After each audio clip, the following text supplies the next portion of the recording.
Hi, I'm Rebecca Turkington with the Institute for Women, Peace and Security at the Edmund A. Walsh School of Foreign Service at Georgetown University. Thank you for joining us today for another installation of Profiles in Peace, our oral histories project. We are so pleased today to be joined by Burcu Becermen, who's here from Turkey. She's a Bill Maynes Fellow at the Eurasia Foundation this year. Burcu comes to DC from Turkey, where she's been involved in several projects relating to cross-border dialogue between Turkey and Greece and Armenia. You're an interpreter by profession, but Burcu devotes her time to peace building across closed borders. So we're so excited to be able to speak with her. Thank you very much for coming in today. Thanks for having me here. It's such a great opportunity for me to learn about this project and be part of it. Thanks.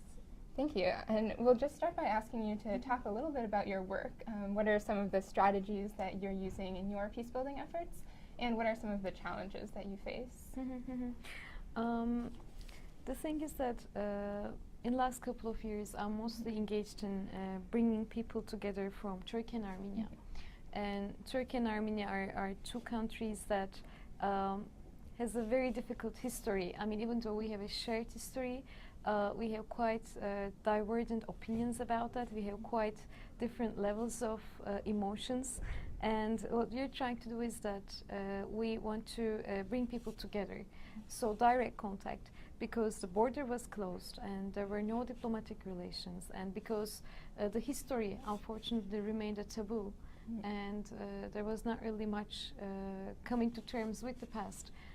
We couldn't really have this neighborly relationship with our neighbor and its people. So what we're trying to do is that we're trying to promote direct contact between people.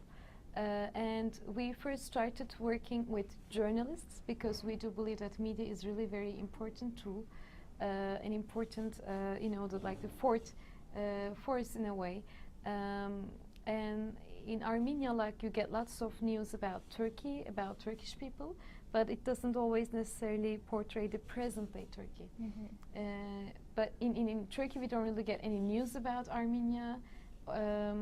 The way we hear news about Armenians is not always positive, sometimes to the extent that, can qualify as hate speech, unfortunately. So what we wanted to do is that we wanted to bring together journalists from both countries so that they can just experience and see the other country, but they can also afterwards write articles and share it with a larger audience. We also bring people together, like photographers and artists, and we are always exploring ways of establishing direct contacts and creating some areas of cooperation, because there are many fields that we can work together. And of course, we are also finding our way to raise the issue of the closed border, because it's 21st century.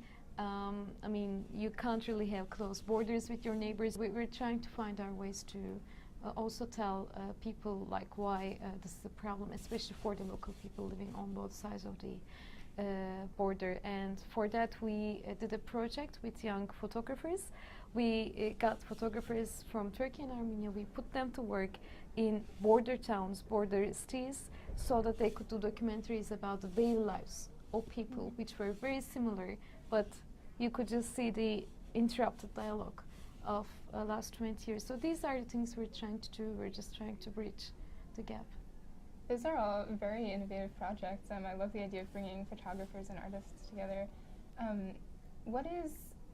How did you get started in this field? Because I didn't know much, I just wanted to take some time to investigate history and to talk to people, travel in both countries to see what is the situation and what needs to be done.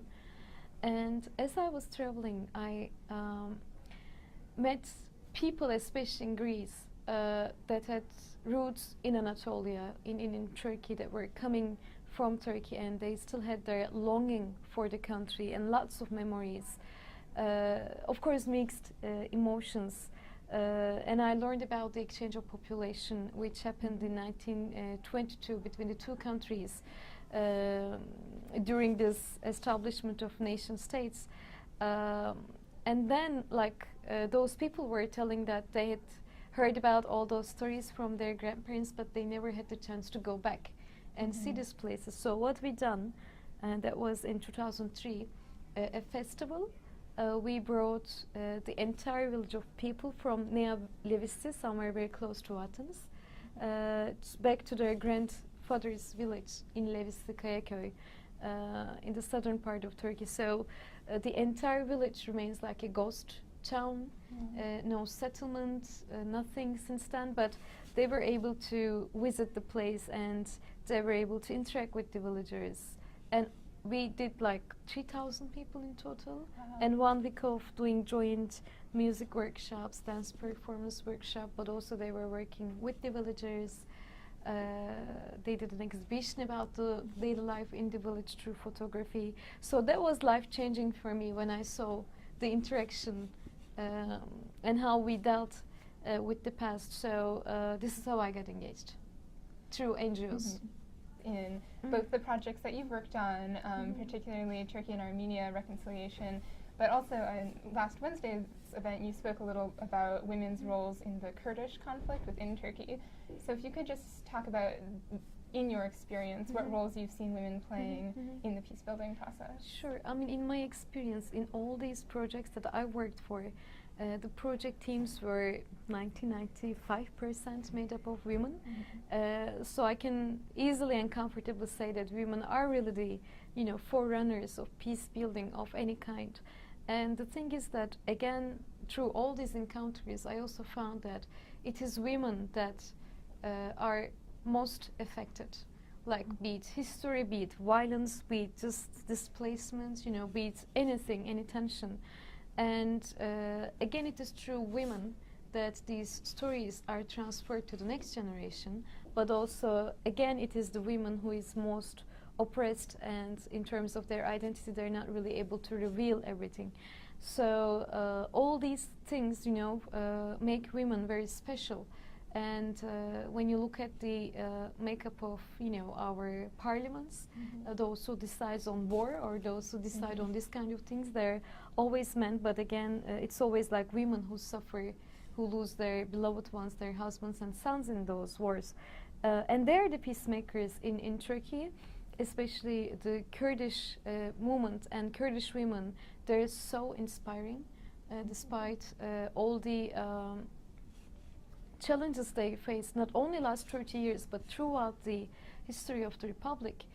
They suffered a lot. Of course, not only Kurdish mothers, but also Turkish mothers. But Kurdish mothers were able to start an initiative and extend their hands to the Turkish mothers who lost also their sons. And every Saturday, these Kurdish mothers are gathering in a square in Istanbul, a very important one, and they're commemorating their beloved ones, and they're still asking for justice. So, and they're doing it in a truly peaceful way, and this is really all very impressive.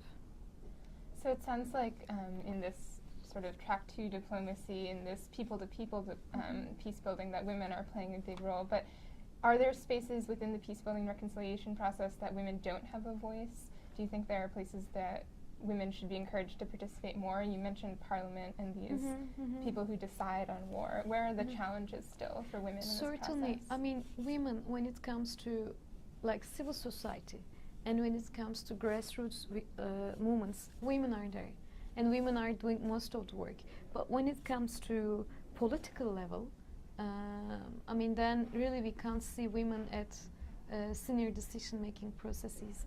And this is a very big problem because right now we have this peace process with the Kurds, meaning that our government is negotiating with like the Kurdish counterparts about a peaceful process. And thanks to that, we have ceasefires, we have some withdrawal of armed groups in the country.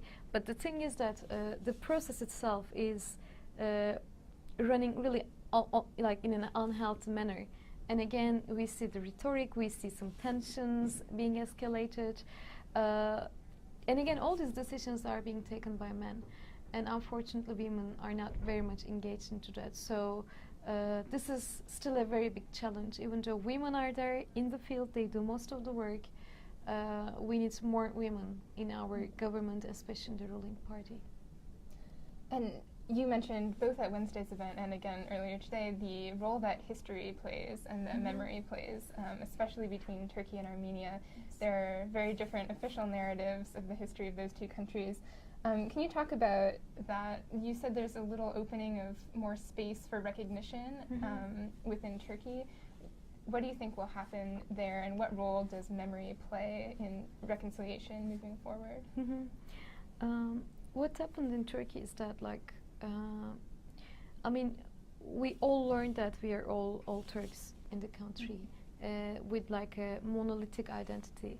And in the case of Armenians in Turkey, unfortunately, we never learned about these things at school, in our textbooks, and not necessarily from our parents, because they also did not really know.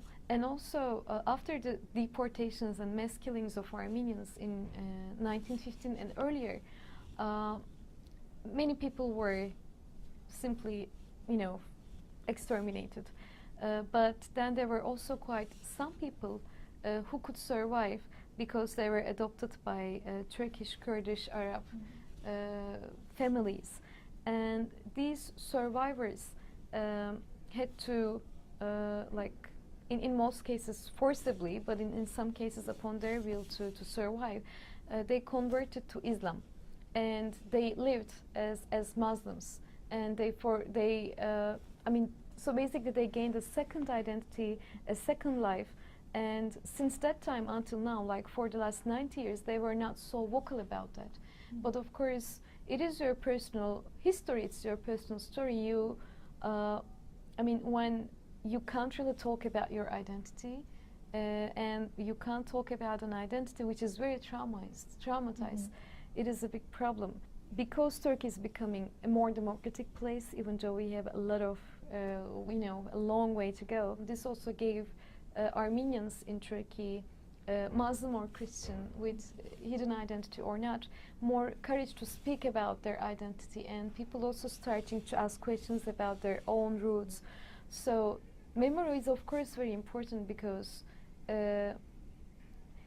we always hear like this rhetoric from politicians, which is never convincing, and you don't understand when all the discussion is just reduced down to, was it genocide or not genocide, or what happened or not happened. But when you actually learn about like how people were originating from one town, what they went through, like how the families were living and how they got separated, this is another thing. This is so personal. And these people lived together in these lands for many years. And there were also some Turks and Kurds who tried to save Armenians, risking their own lives. The righteous people. So that's why the personal memory is so important, just to understand what really happened, but also giving it a human face, and also come to terms with it. So our last question is something that we ask everyone we interview, no matter where they're from. We always ask, what do peace and security mean to you? And we get some really interesting answers from around the world. So I will leave you with that. What does peace and security mean? Peace and security, these are like the most essential things.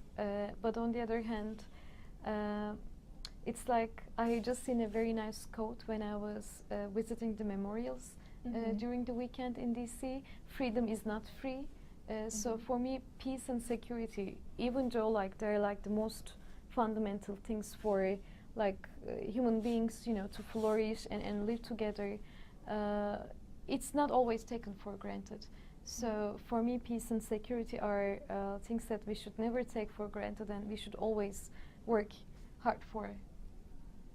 Well, thank you so much. Thank you for watching. Again, this has been Profiles in Peace with Burcu Becermen, and I'm Rebecca Turkington with the Institute for Women, Peace and Security.